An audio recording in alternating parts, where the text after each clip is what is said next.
नमस्कार मंडळी, उपवास म्हटलं की आपल्याला जास्त भूक लागते आणि मध्ये मध्ये स्नॅक्स खायची इच्छा होते। त्यासाठी इथे मी 4 बटाटे घेतलेत, साल काढून घेतले आणि चिप्स कटरच्या साहाय्याने छान असे पातळ चिप्स करून घेतले।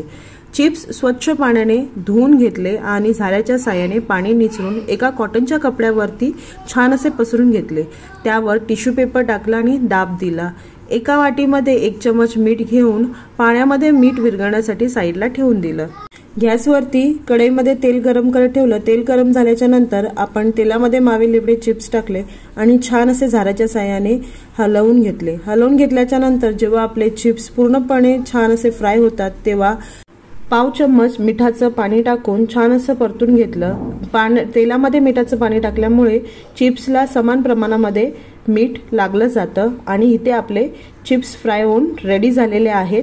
सेम मार्केट सारखे तुम्ही इथे आवाज बघू शकता। आपले चिप्स